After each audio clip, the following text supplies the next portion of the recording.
হযরত ওয়াহশী রাদিয়াল্লাহু তাআলা আনহু আল্লাহর নবীর সাহাবী, আল্লাহ পাক রব্বুল আলামিনের পয়গম্বরের অন্যতম সাহাবী, রাসূলের চাচা হামজাকে অত্যাচার করেছে, হত্যা করেছে। ওয়াহশী রাদিয়াল্লাহু তাআলা আনহুর মতো একজন লোক, যার ব্যাপারে নবী বলেছেন খবরদার তাকে যেখানেই পাও সেখানেই হত্যা করে দিবা। এই লোকের সঙ্গে কোনো বনামনির দরকার নাই। যতগুলো বেঈমানকে আল্লাহর নবী ধরার জন্য আদেশ দিলেন, হত্যা করার জন্য আদেশ দিলেন, এর মধ্যে ওয়াহশীটাও অন্যতম। ওয়াহশী রাদিয়াল্লাহু তাআলা আনহু রাসূলের চাচাকে হত্যা করার পর হঠাৎ করে একদিন কলবের মধ্যে আসলো, আয় হায় আল্লাহর কাছে ক্ষমা চাওয়া দরকার। যার কারণে ওয়াহশী রাদিয়াল্লাহু তাআলা আনহু রাসূলকে চিঠি লিখলেন, ইয়া রাসূলুল্লাহ, আপনার কাছে আমার অনুরোধ, আমি যদি ইসলাম কবুল করতে চাই, ইসলাম কবুল করতে পারবো কিনা? নবী আমার ডাক দেয়া বলতেছেন, অবশ্যই তুমি ইসলাম কবুল করবা, ইসলাম কবুল করতে কোনো বাধা নাই। ওয়াহশী ডাক দেয়া কয়, রাসূল, আল্লাহ পাক কোরআনের একটা আয়াতে, যে আয়াতের মধ্যে আল্লাহ পাক বর্ণনা করেছেন, ওই আয়াতটার মধ্যে আমি নিজের সমস্ত অন্যায়গুলো পাই। ওই আয়াতের কারণেই মুসলমান হওয়ার ইচ্ছা থাকলেও মুসলমান হতে পারি না। রাসূল বলেন, কোন আয়াত? ওই ওয়াহশী চিঠি লিখে পয়গম্বরকে জানায় দিয়েছেন, ওয়াল্লাযীনা লা ইয়াদউনা মা'আল্লাহি ইলাহান আখার ওয়া লা ইয়াকতুলুনা আন-নাফসা আল্লাতী হারামাল্লাহু ইল্লা বিল হক ওয়া লা ইয়াজনুন ওয়া মান ইয়াফআল যালিকা ইয়ালকা সামা। ওয়াহশী ডাক দেয়া আল্লাহ পাক বলছেন, যারা অপরাধী, যারা পাপাচার, এরা অন্যায়ভাবে হত্যা করে, আল্লাহকে আবার আল্লাহর সঙ্গে অন্য কাউরেও শরীক করে, আবার তারা জিনাও করে। এই তিনটা জিনিস আমার মধ্যে আছে। আমি হত্যা করেছি, আল্লাহর সঙ্গে শরীক করেছি, শুধু তাই নয়, জিনাও করেছি। নবী, এই আয়াতটা দেখার পর আমার ইসলাম কবুল করতে ভয় লাগে যদি আল্লাহ ক্ষমা না করেন। আমার পয়গম্বর ডাক দিয়ে বলে, টেনশনের কারণ নাই, কত গুনাহ হোক না কেন আল্লাহ পাক তোমাকে ক্ষমা করার ঘোষণা দিয়ে দিয়েছেন। আল ইসলামু ইয়ানহাদিমু মা কানা ক্বাবলা। ইসলাম এমন একটা জিনিস যেটা কবুল করার মাধ্যমে বান্দার অতীতের সব গুনাহগুলো আল্লাহ মাফ করে দেন। হযরত ওয়াহশী রাদিয়াল্লাহু তাআলা ইসলাম কবুল করবেন, মনে মনে নিয়ত করছেন। আমার আল্লাহ পাক আসমান থেকে নবীকে ওহীর মাধ্যমে জানায় দেয়, ইয়া রাসূল, আমি আল্লাহ পাক রব্বুল আলামিন আয়াত নাযিল করে শুনাইলাম, আপনি আপনার সাহাবীকে শুনায় দেন, আপনার বন্ধুকে শুনায় দেন, যে লোকটা ইসলাম কবুল করার জন্য চেষ্টা করছে তাকে শুনায় দেন। আল্লাহ নবী ডাক দেয়া, আল্লাহ পাক রব্বুল আলামিন ওয়াহশীকে মুসলমান বানানোর জন্য একটা আয়াত নাযিল করে দিলেন। কি আয়াত? আমার আল্লাহ পাক বলেন, ইল্লা মান তাবা ওয়া আমানা ওয়া আমিলা আমালান সালিহা ফাউলাইকা ইউবাদদিলুল্লাহু সাইয়্যাতিহিম হাসানাত। কোন ইমানদার বান্দা মুসলমান হওয়ার পর যদি নেক কাজ করে, আল্লাহ পাক বান্দার সমস্ত পিছনের গুনাহগুলোকে নেকের দ্বারা পরিবর্তন করে দিবে। এখন ওয়াহশী রাদিয়াল্লাহু তাআলা বলতেছেন, হুজুর, আল্লাহ পাক তো বলছেন ইল্লা, তবে, যে তবে যদি কেউ নেক কাজ করে, তবে যদি ঈমান আনার পরে নেক কাজ করে, আল্লাহ পাক তার সমস্ত গুনাহগুলোকে নেক দ্বারা পরিবর্তন করবেন। এখন আমি যদি নেক কাজ করতে না পারি তাহলে আমার কি দশা হবে?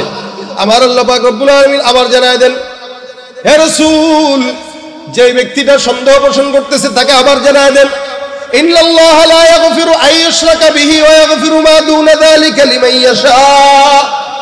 আল্লাহ পাক রব্বুল আলামিন শিরকের গুনাহ ক্ষমা করে না, এর বাহিরে যে যতই গুনাহ করুক না কেন, আমার আল্লাহ পাক রব্বুল আলামিন বান্দার সব গুনাহগুলোকে আল্লাহ পাক যাকে চায় তাকেই ক্ষমা করে দেয়।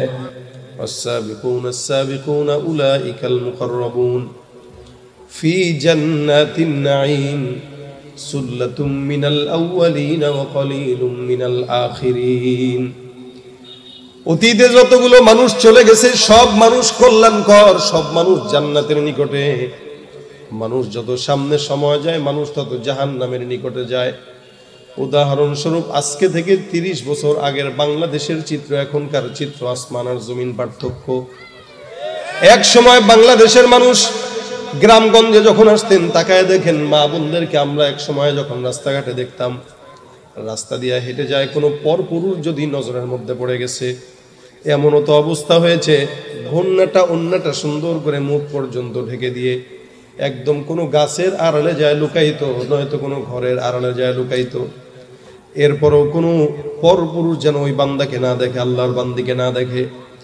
পর্দা এমন ভাবে করতো, কোনো পরপুরুষ দেখলে গাছের নিচে লুকাইতো, ঘরের আড়ালে লুকাইতো, পুকুর পাড়ে লুকায় যাইতো, টিনের আড়ালে লুকাইতো। এটা ছিল আমাদের মা আর খালাদের চিত্র। কিন্তু বর্তমান সময়ের মেয়েদের হালত যদি দেখেন, রাস্তাঘাটে হাঁটতে গেলে অধিকাংশ মেয়েরাই হালত এক, বাকি কিছু ভালো আছে না নাই?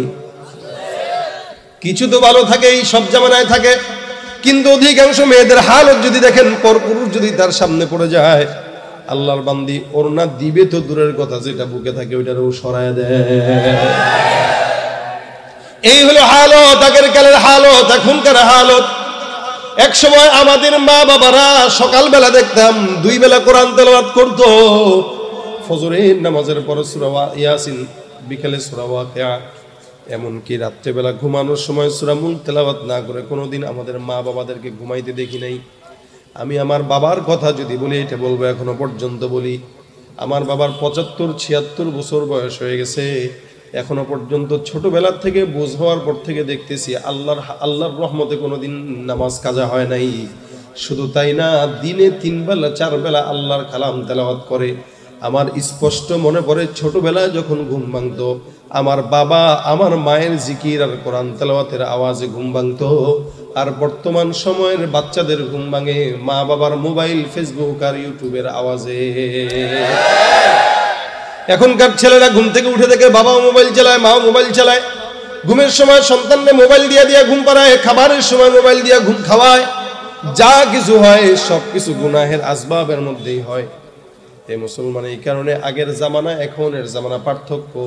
আল্লাহ পাক বলেন, অতীতে মানুষগুলো যা চলে গেছে এরাই জান্নাতের নিকটে, যত মানুষ সামনের দিকে যাবে তত মানুষ জাহান্নামের নিকটে যাবে। এই কারণে ভাইয়েরা আমার, আগের কালের মানুষদেরকে গালি গালাজ না করে তাদের মতো ইমানদার হওয়া দরকার আছে না নাই? তারা ইমানদার ছিল, তারা জান্নাত বুঝছে, তারা ঈমান বুঝছে, তারা ইসলাম বুঝছে।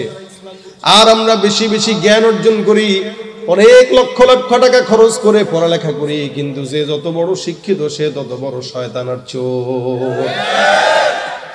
আমাদের দেশে অধিকাংশ শয়তান, অধিকাংশ চোরগুলোর দেখবেন ডিগ্রি অনেক বড় বড়, ওখান থেকে পাস, বিশাল বড় বড় ডিগ্রি অর্জন করে সমাজের বড় বড় মাথা দখল করে নেয়। কিন্তু সমাজের বড় বড় মাথা দখল করলেও এরাই সমাজের বড় বড় চোর হয়। যত শিক্ষা বাড়ে তত শয়তানও বাড়ে।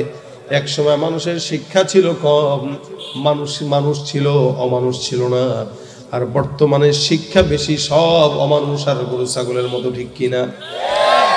এই জন্য আমার আল্লাহ বলেন, এদের হালত হইল লাহুম কুলুবুল লা ইয়াফকাহুনা বিহা ওয়া লাহুম আ'য়ুনুল লা ইবসিরুনা বিহা ওয়া লাহুম আযানুল লা ইয়াসমাউনা বিহা উলাইকা কাল আনআমি বাল হুম আদাল উলাইকা হুমুল গাফিলুন। এমন দল থাকবে যাদের অন্তর থাকবে, তারা বুঝবে না। আল্লাহ পাক বলেন, লাহুম কুলুবুল লা ইয়াফকাহুনা বিহা, তাদের কলব আছে তারা বুঝে না। ওয়া লাহুম আ'য়ুনুল লা ইবসিরুনা বিহা, চক্ষু আছে দেখে না। দেখে ঠিকই, হারামের দিকে দেখে, আল্লাহর কোরআনের দিকে দেখে না।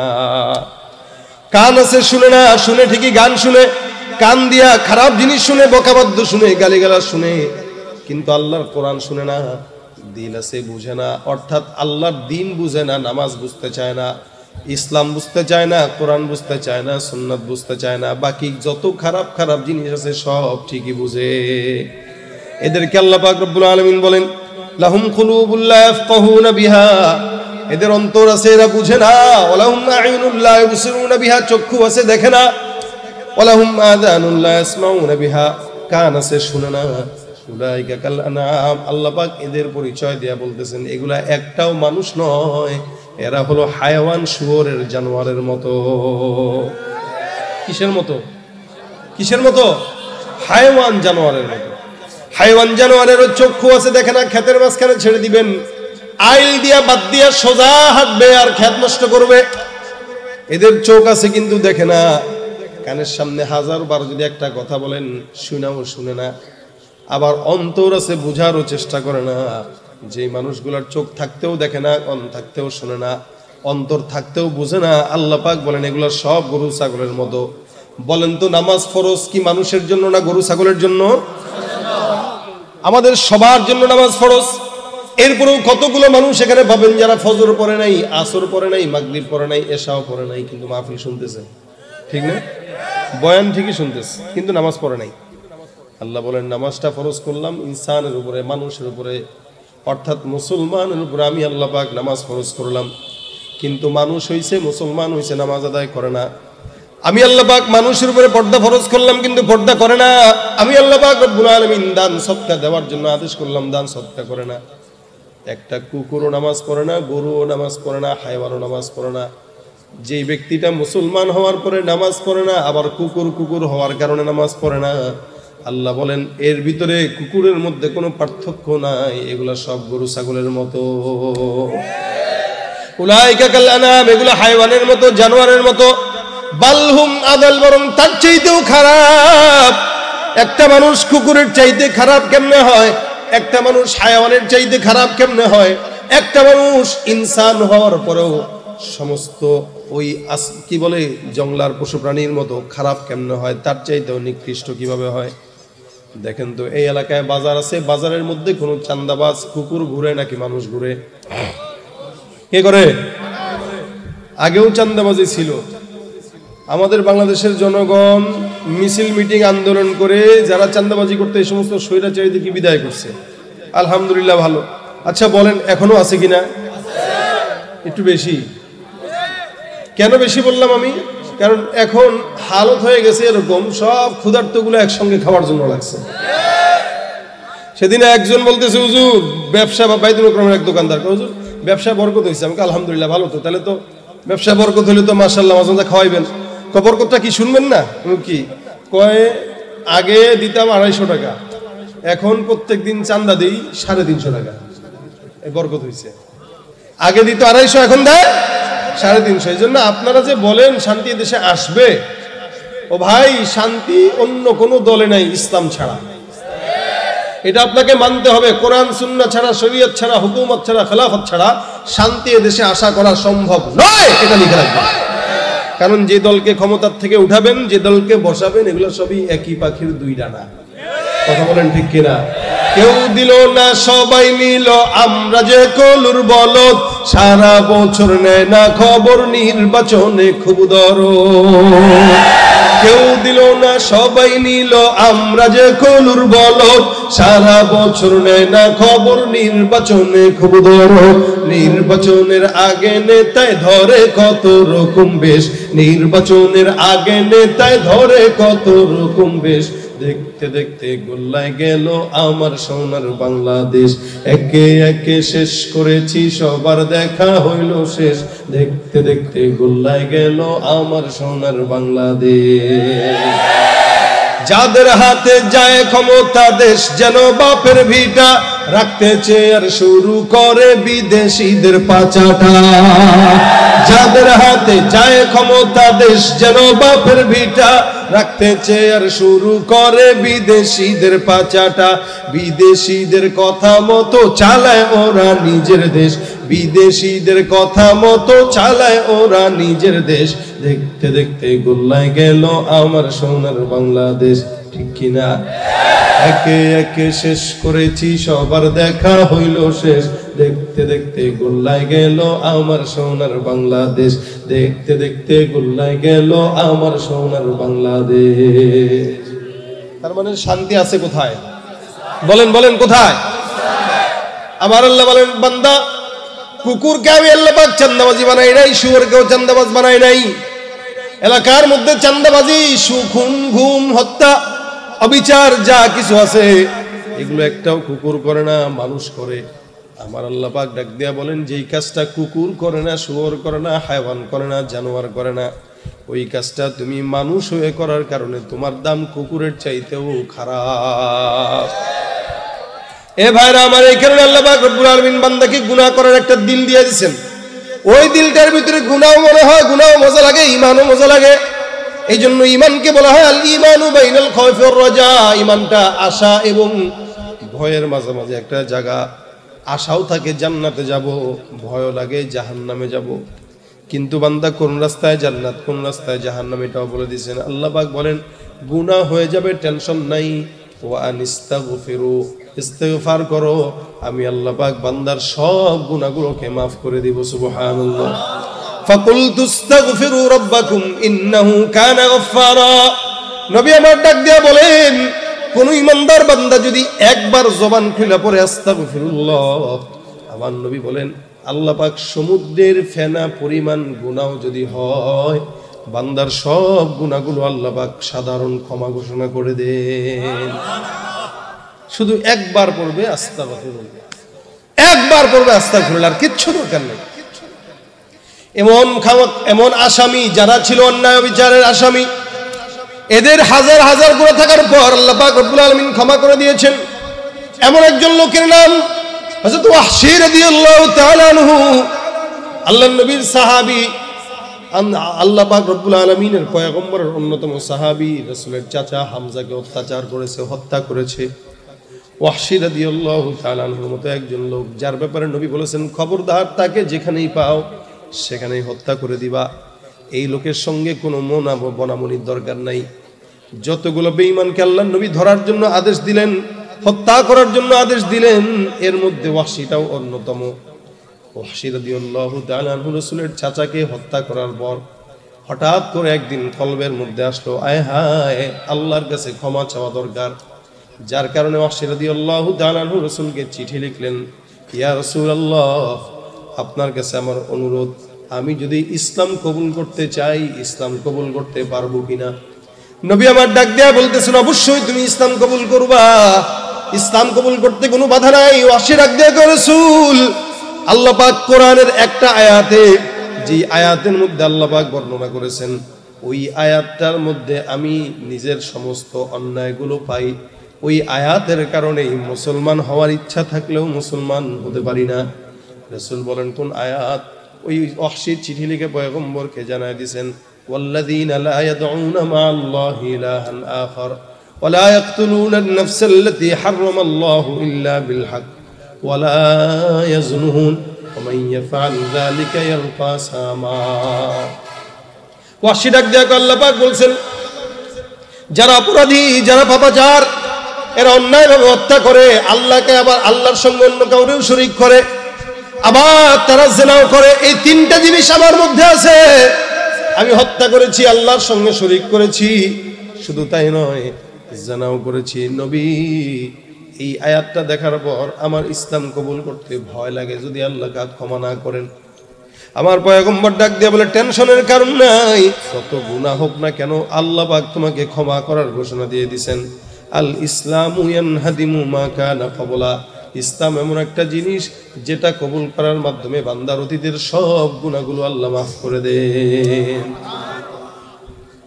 হযরত ওয়াহশী রাদিয়াল্লাহু তাআলা ইসলাম কবুল করবেন, মনে মনে নিয়ত করছেন। আমার আল্লাহ পাক আসমান থেকে নবীকে ওহীর মাধ্যমে জানায় দেয়, ইয়া রাসূল, আমি আল্লাহ পাক রব্বুল আলামিন আয়াত নাযিল করে শুনাইলাম, আপনি আপনার সাহাবীকে শুনায় দেন, আপনার বন্ধুকে শুনায় দেন, যে লোকটা ইসলাম কবুল করার জন্য চেষ্টা করছে তাকে শুনায় দেন। আল্লাহ নবী ডাক দেয়া, আল্লাহ পাক রব্বুল আলামিন ওয়াহশীকে মুসলমান বানানোর জন্য একটা আয়াত নাযিল করে দিলেন। কি আয়াত? আমার আল্লাহ পাক বলেন, ইল্লা মান তাবা ওয়া আমানা ওয়া আমিলা আমালান সালিহা ফাউলাইকা ইউবাদদিলুল্লাহু সাইয়্যাতিহিম হাসানাত। কোন ইমানদার বান্দা মুসলমান হওয়ার পর যদি নেক কাজ করে, আল্লাহ পাক বান্দার সমস্ত পিছনের গুনাহগুলোকে নেকের দ্বারা পরিবর্তন করে দিবে। এখন ওয়াহশী রাদিয়াল্লাহু তাআলা বলতেছেন, হুজুর, আল্লাহ পাক তো বলছেন ইল্লা, তবে, যে তবে যদি কেউ নেক কাজ করে, তবে যদি ঈমান আনার পরে নেক কাজ করে, আল্লাহ পাক তার সমস্ত গুনাহগুলোকে নেক দ্বারা পরিবর্তন করবেন। এখন আমি যদি নেক কাজ করতে না পারি, তাহলে আমার কি দশা হবে? আমার আল্লাহ পাক রব্বুল আলামিন আবার জানায় দেন, হে রাসূল, যে ব্যক্তিটা সন্দেহ পোষণ করতেছে তাকে আবার জানায় দেন, ইন্নাল্লাহা লা ইয়াগফিরু আন ইউশরাকা বিহি ওয়া ইয়াগফিরু মা দুনা যালিকা লিমান ইয়াশা। আল্লাহ পাক রব্বুল আলামিন শিরকের গুনাহ ক্ষমা করে না, এর বাহিরে যে যতই গুনাহ করুক না কেন, আমার আল্লাহ পাক রব্বুল আলামিন বান্দার সব গুনাহগুলোকে আল্লাহ পাক যাকে চায় তাকেই ক্ষমা করে দেয়। এই যে লেখছেন, যাকে চান তাকে ক্ষমা করেন। এতটুকু কথার জন্য হযরত ওয়াহশী রাদিয়াল্লাহু তাআলা রাসূলকে বলেন, হুজুর, আল্লাহ পাক তো বলতেছেন যাকে চান তাকে ক্ষমা করেন। ইনশাআল্লাহ শিরক তো করবো না, মুসলমান হব, কিন্তু যাকে চান তাকে ক্ষমা করেন শব্দের দ্বারা কিন্তু আল্লাহ পাক কিছুটা উজ্জ্বল রাখছেন। তার মানে আমাকে যদি আল্লাহ পছন্দ না করেন তাহলে তো আমাকে ক্ষমা করবে না, তখন আমার দশা হবে কি? মানে সে যে মুসলমান হবে, সাচ্চা মুসলমান যে হবে, এটা সে ভালো করে আগে বুঝে নিচ্ছে যে হওয়ার পরে আমার জন্য কোনো প্রতিবন্ধকতা না থাকে। নবী আমার আমাকে একটু বলে শোনায় দেন, যেহেতু আমাকে আল্লাহ পাক ক্ষমা করবে কি করবে না গ্যারান্টি নাই। আল্লাহ পাক বলছেন লিমান ইয়াশা, যাকে চায় তাকে ক্ষমা করবে। নবী আমি কি করব? আবার আল্লাহ পাক রব্বুল আলামিন ওয়াহশিকে মুসলমান বানানোর জন্য আবার 3 নম্বর আয়াত নাজিল করে দিয়েছেন। সুবহানাল্লাহ। কয়টা আয়াত? কয়টা? 3টা। এমন একটা কাফের, যেই কাফের নবীর চাচাকে হত্যা করলো, এমন একটা কাফেরকে মুসলমান বানানোর জন্য আমার আল্লাহ পাক রব্বুল আলামিন একটা নয়, 2টা নয়, 3টা আয়াত নাজিল করলেন। এবার 3 নম্বর আয়াতে আল্লাহ পাক ফাইনাল কথাটা জানায় দেয়, কুল ইয়া ইবাদিয়াল্লাযীনা আসরাফু আলা আনফুসিহিম লা তাকুনাতু মির রাহমাতিল্লাহ। হে পয়গম্বর, আপনি সব উম্মতকে জানায় দেন যারা তাদের অন্তরের উপরে যারা সন্তুষ্ট না, যেই ব্যক্তিটা তার গুনাহ নিয়ে পেরেশান, ওই ব্যক্তিকে জানায় দেন লা তাকুনাতু মির রাহমাতিল্লাহ, তোমরা এরকম বান্দারা আল্লাহর রহমত থেকে নিরাশ হয়ো না। মহাব্বত যখন আল্লাহ পাক রব্বুল আলামিন সৃষ্টি করেন, বানান মহাব্বত মানে প্যার, ভালোবাসা, মায়া। এটাকে আমার আল্লাহ পাক রব্বুল আলামিন যখন সৃষ্টি করেন, এটাকে 100 ভাগে ভাগ করেন। কয়শো ভাগ? 100 ভাগের 1 ভাগ মহাব্বত নিয়ে সারা দুনিয়া ছড়ায় দেয়। ইনসানের মধ্যেও ওই ভাগ, ফেরেশতার মধ্যেও ওই ভাগ, জিন্নাতের মধ্যেও ওই ভাগ, পশু পাখির মধ্যেও সেই একই ভাব। 1 ভাগ মহাব্বত কানি আল্লাহ পাক রব্বুল আলামিন সারা দুনিয়ার মধ্যে ছড়ায় দেয়। বাকি থাকে কয় ভাগ? 99। আমার নবী সাল্লাল্লাহু আলাইহি ওয়াসাল্লাম বলেন, 1 ভাগ মহাব্বতটা পাওয়ার পর বাচ্চা তোমার সন্তান মায়ের প্রতি এত মায়া, 1 ভাগ মহাব্বত পাওয়ার পরে বাবা সন্তানের প্রতি এত মায়া, 1 ভাগ মহাব্বত পাওয়ার পরে ভাই বোনের প্রতি এত মায়া, 1 ভাগ মহাব্বত পাওয়ার পরে আত্মীয় স্বজন আত্মীয়র জন্য এত মায়া।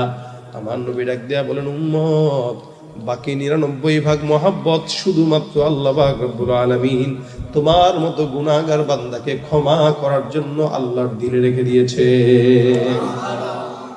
এত মহাব্বত যেই মালিক করেন, ওই মহাব্বতের মালিক ক্ষমা করবে কি করবে না? এই ওয়াহশী রাদিয়াল্লাহু তাআলা ডাক দিয়ে বলেন, হুজুর, এবার তো আমার পছন্দ হয়েছে, কারণ আল্লাহ পাক বলেছেন লা তাকুনাতু মির রাহমাতিল্লাহ ইন্নাল্লাহা ইয়াগফিরুদ যুনুবা জামিআ ইন্নাহু ওয়াল গফুরুর রহিম। সারা দুনিয়ার বান্দাদেরকে আমি আল্লাহ পাক রব্বুল আলামিন জানাই দিলাম, কেউ যদি আমি আল্লাহ পাক রব্বুল আলামিনের কথা অমান্য করে গুনাহ হয়ে যায়, লা তাকুনাতু মির রাহমাতিল্লাহ, নিরাশ হয়ো না, কারণ আল্লাহ পাক বান্দার সব গুনাহগুলোকে ক্ষমা করে দিবেন। তার মতো ক্ষমাওয়ালা আর কোন আল্লাহ নাই, ঠিক কিনা? আল্লাহ কয়জন? এরকম না যে আরো 2টা আছে, একটার কাছে মাফ না চাইলে না পাইলে আরেকজনের কাছে যাব। এই জন্য ভাইরা আমার, ওয়াহশী রাদিয়াল্লাহু তাআলা এবার ডাক দেয়া কয়, হ্যাঁ এবার পছন্দ হয়েছে রাসূলুল্লাহ। এই 3টা আয়াত আল্লাহ পাক আমাকে সন্তুষ্ট করে দিয়েছেন, সুতরাং আপনার হাতে আমার হাতটা রেখে বায়াত করে পড়ায় দেন, লা ইলাহা ইল্লাল্লাহু মুহাম্মাদুর রাসূলুল্লাহ। হযরত ওয়াহশীর মতো একজন গুনাহগার বান্দাকে আল্লাহ পাক 3টা আয়াতের মাধ্যমে মুসলমান বানায় দিয়েছেন। আপনি আমি পয়গম্বরের উম্মত, শেষ জামানার উম্মত, যেই জায়গাটায় ডানে ফিতনা, বামে ফিতনা, সামনে ফিতনা, পিছনে ফিতনা, ফিতনার জামানায় কোন বান্দা যদি আল্লাহর দরবারে তওবা করে, ইস্তেগফার করে, আমার আল্লাহ বলেন একবার পড়বা সমুদ্রের ফেনা পরিমাণ গুনাহ মাফ হয়ে যাবে। সুবহানাল্লাহ। ভাইরা আমার, আল্লাহ রাসূল সাল্লাল্লাহু আলাইহি ওয়াসাল্লাম এই কারণে ইস্তেগফারের ব্যাপারে বলেন, মান লাযিমাল ইস্তিগফার জাআলাল্লাহু লাহু মিন কুল্লি হাম্মিন ফারজা। কেউ যদি জবান দিয়ে ইস্তেগফার উঠায়, আল্লাহ নবী বলেন যতই পেরেশানি থাকুক না কেন, সব পেরেশানি আল্লাহ পাক রব্বুল আলামিন দূর করে দিবেন। অমিন কুল্লি দিকিন মাখরাজা, রাস্তা যদি সামনে খারাপ হয়, বন্ধ রাস্তা আল্লাহ পাক রব্বুল আলামিন খুলে দিয়ে দিবেন। শুধু তাই নয়, রিজিকের অভাব যদি থাকে, আমার আল্লাহ সব রিজিকের অভাব বান্দার জন্য দূর করে দিবেন। সুবহানাল্লাহ। হাসান আল বসরি রাহমাতুল্লাহ আলাইহি, উনি একবার বসা, ওনার খানকার মধ্যে 2-4 জন লোক বসা, ওনার সাথে কিছু মুজাকারা করতেছেন। এমন সময় একজন লোক ঢুকলো। লোক ঢুকে বলতেছে, হুজুর আমি একটা বিপদে পড়ে আসছি। বলে কি বিপদ? হুজুর আমার তো এমন কোনো গুনাহ নাই যে গুনাহ আমি আমার জিন্দগিতে করি নাই। ছোট্ট একটা আমল শিখায় দেন, যেই আমলের কারণে আল্লাহ পাক আমাকে মাফ করে দিবেন। হাসান বসরি যায় কয়, যাও যাও ইস্তেগফার পড়ো। কি পড়ো? কথা কয় না, ইস্তেগফার। বললেন কি যে আমার গুনাহ আছে, সুদ, ঘুষ, মারামারি, সন্ত্রাসী, জেনা, সব প্রকার গুনাহ। ছোট্ট আমল শিখায় দেন যে আমলের কারণে আল্লাহ জান্নাত দিবেন, মাফ করে দিবেন। হাসান বসরি বলেন, যাও ইস্তেগফার পড়ো। তো ওনার পাশের লোকরা বসা, উনারা আবার খেয়াল করতেছেন। আরেকজন লোক ঢুকলো, ঢুকে বলতেছে, হুজুর আমি যে এলাকায় থাকি বহু বছর যাবত এই এলাকায় বৃষ্টি হয় না, অনেক দিন। একটা আমল শিখায় দেন যে আমলের কারণে আল্লাহ পাক বৃষ্টি দিবেন একটু। হাসান বসরি রহমতুল্লাহ বলতেছেন, যাও তুমিও ইস্তেগফার করো। আমরা তো জানি গুনাহ হইলে ইস্তেগফার করা লাগে, কি বলেন ঠিক না? আমরা যখন অন্যায় করি, অবিচার করি, গুনাহ করি, তখন আমরা বলি আস্তাগফিরুল্লাহ আস্তাগফিরুল্লাহ। হাসান বসরি বলেন, যাও তুমি ইস্তেগফার করো। আবার আরেকটা লোক ঢুকছে, ঢুকে কয়, হুজুর আমার দোকান বাজারে আছে কিন্তু সম্পদ বিক্রি হয় না, বেচা কিনা নাই। পাশের দোকানে বেচা কিনা আছে, আমার দোকানে বেচা কিনা নাই, বা টাকা পয়সা নাই, বিবিরে খাওয়াইতে পারি না, সন্তানের চাহিদা পূরণ করতে পারি না। এমন একটা আমল শিখায় দেন যে আমলের কারণে আল্লাহ পাক সম্পদ দিবেন। হাসান বসরি রহমতুল্লাহ বলেন, যাও তুমিও কি পড়ো? ইস্তেগফার পড়ো। আরেক লোক এসে ডাক দেয়, হুজুর আমার সন্তান নাই, বিয়ে করলাম এত বছর। এমন একটা আমল শিখায় দেন যে আমলের কারণে আল্লাহ পাক সন্তান দান করবেন। তার মানে বোঝা গেল সন্তান চাবেন কার কাছে? আমাদের দেশের কিছু বেয়াকল আছে, এরা সন্তান না হইলে বিপদের মধ্যে পড়লে সোজা চলে যায় খাজার দরবারে, ঠিক কিনা? পীরগিরি আর মাজার পূজা চলছে দেশটা জুড়িয়া, শিরকি আর ভণ্ডামিতে দেশটা গেছে ভরিয়া।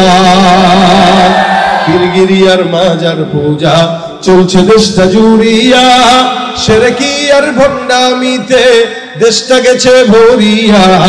গাজার কলকিটান মারিয়া, গাজার কলকিটান মারিয়া দেখায় খাজার শান। ওরা শিক্ষিত শয়তান, যে ওরা শিক্ষিত শয়তান, ওরা শিক্ষিত শয়তান।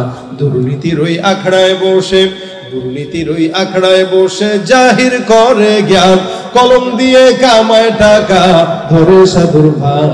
ওরা শিক্ষিত শয়তান, ওরা শিক্ষিত শয়তান, ওরা শিক্ষিত শয়তান। যেখানে যাই ভেজালেতে ভরে গেছে দেশটায়, ব্যবসায়ীরা ওরা তারাতি কালো টাকায় হাত রাঙায়। সবকিছুর দাম বাড়ছে না? আলুর দাম কত? আমরা ঢাকায় 85 থেকে 90 টাকা করে কিনি। সেদিন গত সপ্তাহে উত্তরবঙ্গে গেছি, ঠাকুরগা। তা জিজ্ঞাসা করলাম, ভাই আপনারা আলু বিক্রি করেন কত? আমরা বিক্রি করি 15 টাকা।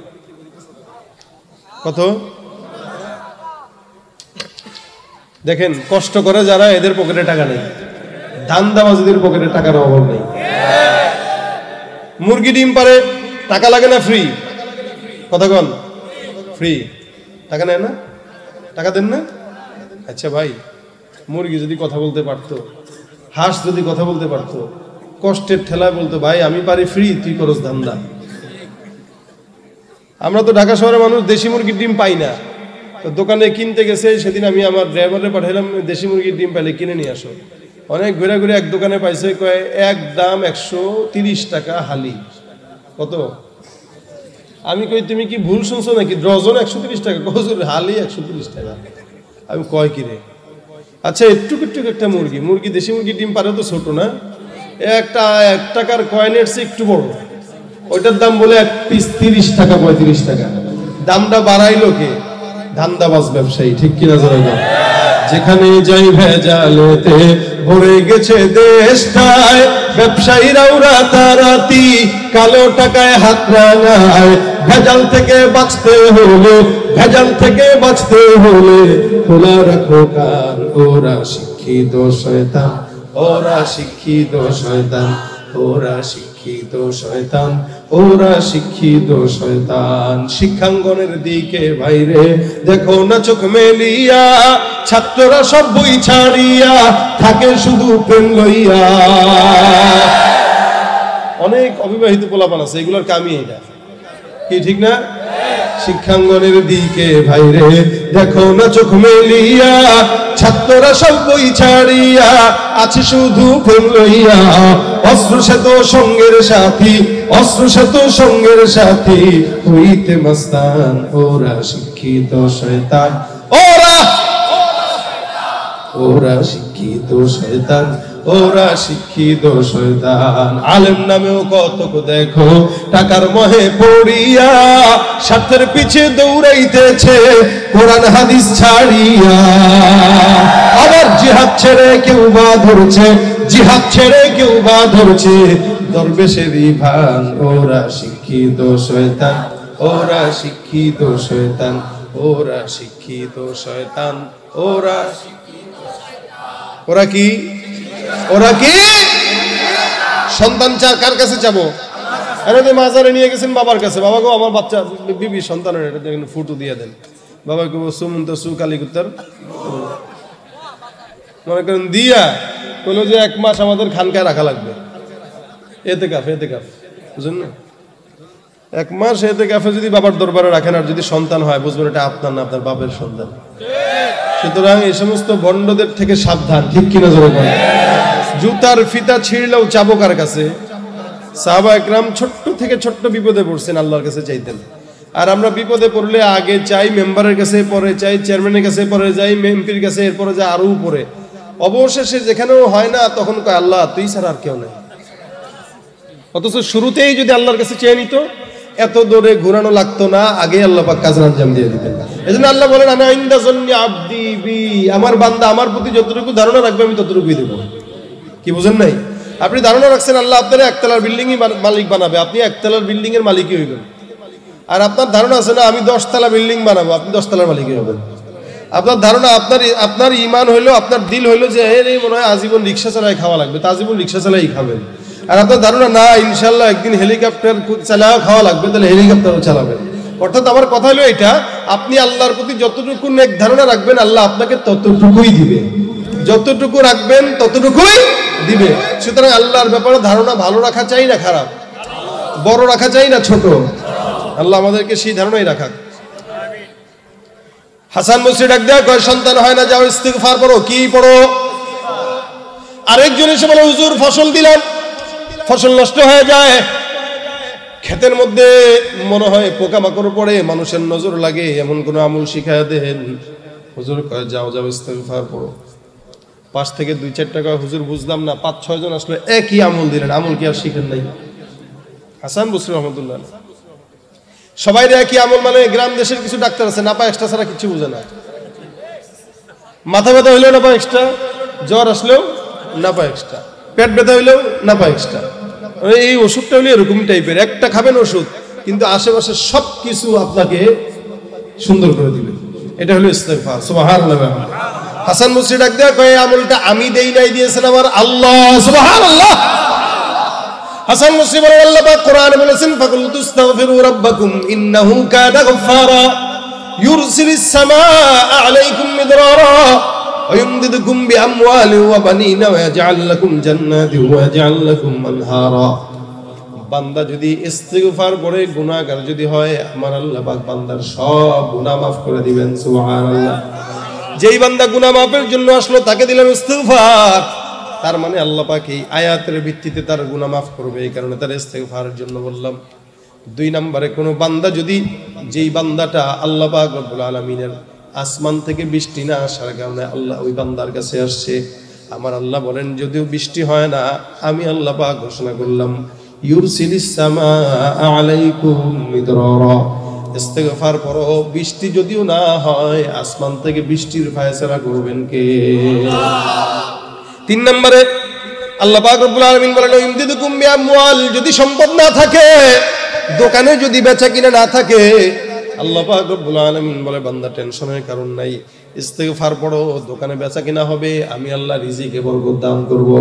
সন্তান যদি না হয় বান্দা ইস্তেগফার পড়ো, আইয়ুমদিদুকুম বিআমওয়ালি ওয়া বানিন। সন্তান যদি না হয় ইস্তেগফারের মাধ্যমে আসমান থেকে আল্লাহ পাক সন্তানের ফয়সালা করবে। শুধু তাই না, এভাবে যদি আপনার বিপদ আপদ থেকে যা কিছু বলেন প্রত্যেকটা ক্ষেত্রে যদি কেউ ইস্তেগফার পড়ে, রাসূল বলেন আল্লাহ সব কিছু দিবে।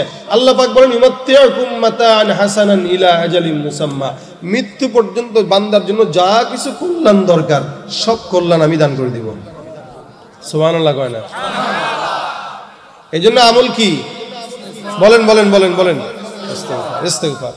ভাইরা আমার, একটু ভিতরে আমার কমিটির কিছু ভাইরা মাদ্রাসার ছাত্ররা রুমাল নিয়ে চলে যাবে। আজকের এই কালকের এবং আজকের কালকের 2 দিন ব্যাপী মাহফিলের খরচ প্রায় 6 লক্ষ টাকার কাছাকাছি। কারণ বাংলাদেশের মোটামুটি ভালো আলোচিত মানুষদেরকে উনি দাওয়াত দেওয়ার চেষ্টা করছে আমাদের মনির ভাই। সুতরাং খরচটা অনেক বেশি। ফাঁকতালে আমি আপনাদের কাছ থেকে এই জিনিসটা একটু চেয়ে নিচ্ছি। এরপরে ইনশাল্লাহ আপনাদেরকে শেষ কথায় যাব, গজলও একটা শোনাবো। একটু ভিতরে ভিতরে ছাত্র ভাইরা চলে যাবে, যার যতটুকু সামর্থ্য হয় ব্যাগ নিয়ে রুমাল নিয়ে চলে যাও। একটু মেহেরবানি করে বেশি বেশি করে দান করার চেষ্টা করেন। আর ফাঁকতালে আরেকটা ঘোষণা শুনেন, যে আমরা গজল গাই, আপনাদের গজল পছন্দ, অনেকেই ফোন দেয় হুজুর আপনাদের গজলের বই থাকলে একটু নিয়ে আসেন। তাদের জন্য এই গজলের বইটা আমি এবার এই বইমেলায় এক প্রকাশনী আমার থেকে জোর করে নিয়ে এটা বের করে দিয়েছেন। তা সুতরাং যারা গজলের বই পছন্দ করেন, যারা গজল গাইতে চান কিন্তু আপনার এই গজলটা গাওয়ার সময় ভুলভাল গায়, আমার বাচ্চা গজল গায়, আপনাদের বাচ্চাও গজল গায়, তো যদি আপনার বাচ্চা গজল গায় ভুলভাল, যেমন আমি যেই গজলগুলো গাইলাম এখানে অধিকাংশ গজল এই বইয়ে আছে। আপনারা বিশ্বনবীর অপমান শুনছেন কিনা? হ্যাঁ শুনছেন? কেমন মুসলমান শুনছেন? আমাদের বাচ্চারা এগুলা দেখে আর ভাত খায়, এগুলা শুনে আর ঘুমায়, এগুলা দেখে কান্না বন্ধ করে। অনেক মানুষ বলে হুজুর আপনাদের গজল শুনে বাচ্চা কান্না বন্ধ হয়, আপনার গজল শুনে বাচ্চা খানা খায়, আপনার গজল শুনে বাচ্চা এই করে। তাহলে এই বাচ্চাদের জন্য এই বইটা। সুতরাং এটা একটা ইসলামী বিপ্লব। যাদের বাচ্চাদের কণ্ঠ ভালো আপনারা আপনাদের সন্তানদেরকে আমাদের কাছে দিবেন ইনশাআল্লাহ। আমরা দায়িত্ব নিয়ে বাচ্চার পড়ালেখার খরচও দিব, বাচ্চার প্রতিভাকেও বিকশিত করার চেষ্টা করব। ইসলামী সঙ্গীত অপসংস্কৃতির বিরুদ্ধে দরকার আছে কিনা? আছে কিনা দরকার? তো সুতরাং আপনাদের সন্তানদেরকে ইসলামী বিপ্লবের রাস্তায় দিবেন। তবে হ্যাঁ, আমরা আমাদের বাচ্চাদেরকে পড়ালেখাও করাই, আবার এদিকেও আমরা কাজে লাগাই। তো সুতরাং আপনারা আপনাদের বাচ্চাদেরকে পড়ালেখার পাশাপাশি যদি ইসলামী সংস্কৃতির বিপ্লবে নামাইতে চান আমাদের সাথে থাকবেন ইনশাআল্লাহ। যারা যাচ্ছে মাহফিলের জন্য যতটুকু সামর্থ্য হয় ততটুকু দান করেন, যতটুকু সামর্থ্য হয় ততটুকু দান করেন, বেশি বেশি দেওয়ার চেষ্টা করেন। প্রোগ্রাম এটা আলহামদুলিল্লাহ যথেষ্ট বড় করার চেষ্টা করেছেন এবং ভালো প্রোগ্রাম করার আয়োজন করার চেষ্টা করেছেন। এত সুন্দর সাজানো গোছানো একটা প্রোগ্রাম, আপনার যদি 2-4 টাকার কারণে প্রোগ্রামটা একটু সুন্দর হয়, এটা আপনিও একটু সওয়াবের কিছু ভাগিদার হইলেন। তা আল্লাহ পাক যেন আমাদের সকলকে আজকের এই প্রোগ্রামটাকে নাজাতের উসিলা বানায় দেয়। আমরা ভাই শেষমেশ যেটা শুনলাম সেটা কি? আমরা আজকে যা আলোচনা শুনেছি সব আলোচনা ভুলে গেলেও কোনো সমস্যা নেই। শেষ আমরা যে কথা নিয়ে যাব ওইটা হলো ইস্তেগফার। আপনি আপনার বাসায় যাবেন, বিবিকে বলবেন কাপড় চোপড় ধোবা তো ইস্তেগফার করো, রান্না করবা তো ইস্তেগফার করো, ঘর ঝাড়ু দাও তো ইস্তেগফার করো। প্রত্যেকদিন কমাস কম 100 বার করে ইস্তেগফার নবী নিজে পড়তেন, আমিও পড়বো ইনশাআল্লাহ। রাসূল সাল্লাল্লাহু আলাইহি ওয়াসাল্লাম 100 বার পড়তেন, আমাদের 1 কোটি বার পড়া দরকার। কিন্তু আমি বলি না 1 কোটি বার পড়েন, অন্তত 100 বার হইলেও তো পড়েন। কি বলেন? সব প্রত্যেকটা নামাজের পরে যদি 20 বার করে পড়েন 100 বার হয়ে যায়।